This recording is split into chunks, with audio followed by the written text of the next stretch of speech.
सिद्ध करना है कि √5 एक अपरिमेय संख्या है।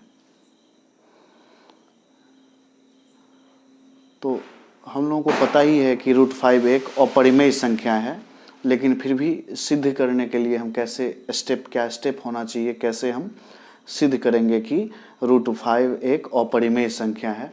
तो ये थ्योरेटिकल टाइप का क्वेश्चन है, इसमें थोड़ा सा लिखना पड़ता है। ठीक है, तो स्टार्ट करते हैं। इसको हम 3 पार्ट में डिवाइड कर सकते हैं। पहला ये पार्ट, ठीक है, इसमें क्या है कि हम कॉन्ट्राडिक्ट मान लेते हैं, इसके विपरीत मान लेते हैं कि मान लिया कि √5 एक परिमेय संख्या है। प्रूफ करना है अपरिमेय संख्या है, लेकिन हम मान लेते हैं कि √5 एक परिमेय संख्या है।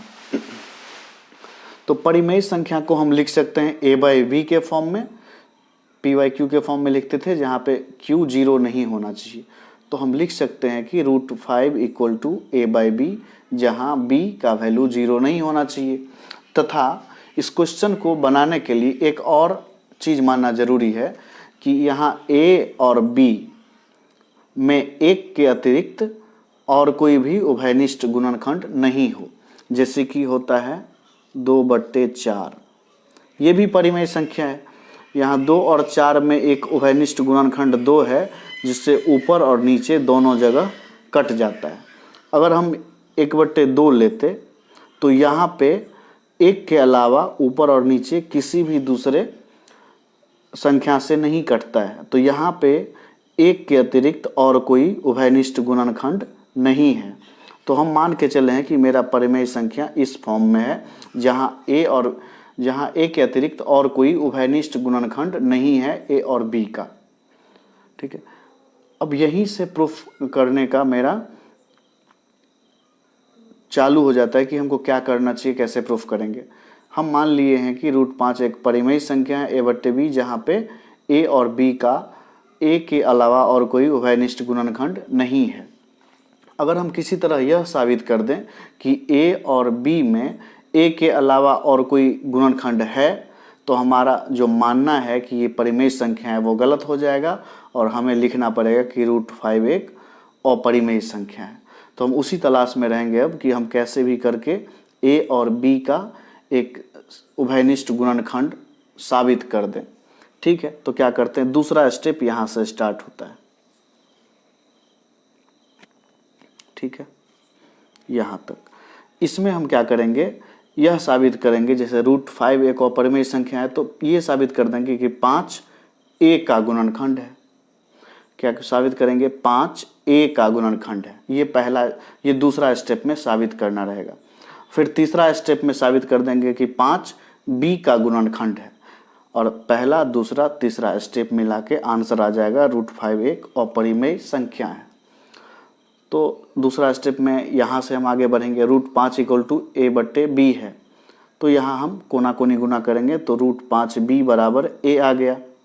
अब दोनों तरफ स्क्वायर कर देंगे, वर्ग करेंगे, तो √5 का स्क्वायर 5, b का स्क्वायर b², a का स्क्वायर a²। तो √5b = a को हम लिख सकते हैं 5b² = a²।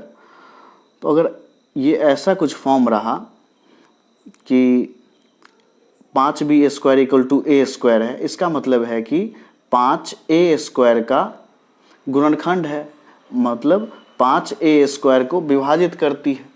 जैसे अगर रहेगा 25 = 5 × 5, दो चीज़ों के गुना के रूप में रहेगा, मतलब एक जो है 5, ये 25 का गुणनखंड है, या 5 25 को विभाजित करती है।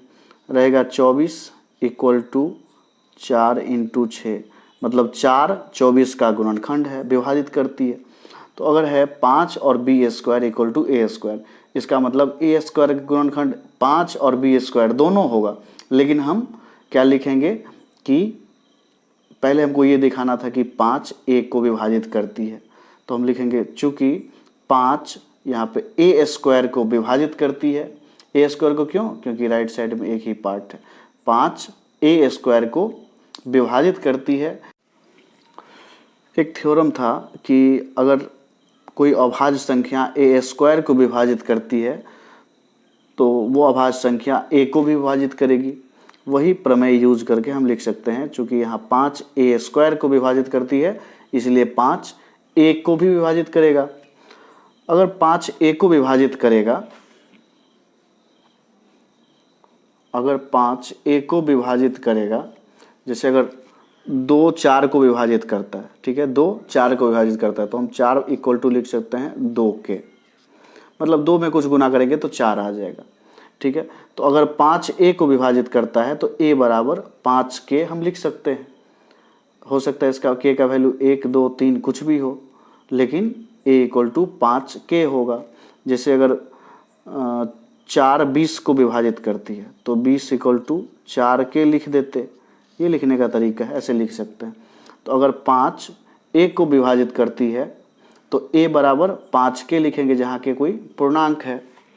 अब इस a का मान इस समीकरण 1 में डालेंगे। a का मान समीकरण 1 में रखने पर ये है 5b², तो ये 5b² लिख दिए। इधर a के जगह पे 5k लिख देंगे, 5k का स्क्वायर, 5k का स्क्वायर 25k² हो जाएगा।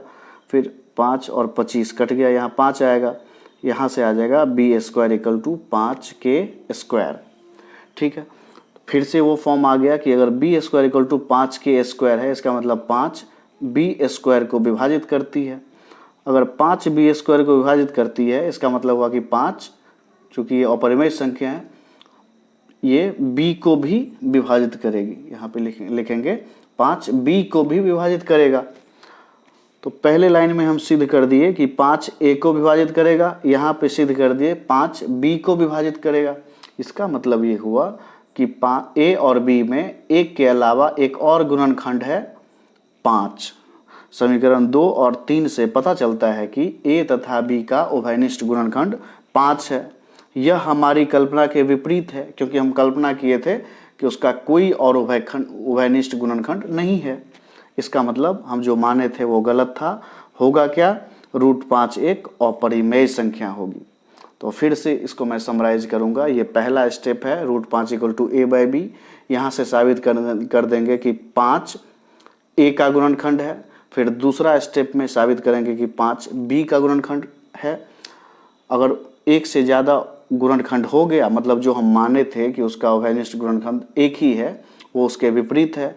अतः हम जो माने थे कि √5 एक अपरिमेय संख्या है, सो गलत माने थे। होना क्या चाहिए था? √5 एक अपरिमेय संख्या है। ये आंसर हो गया।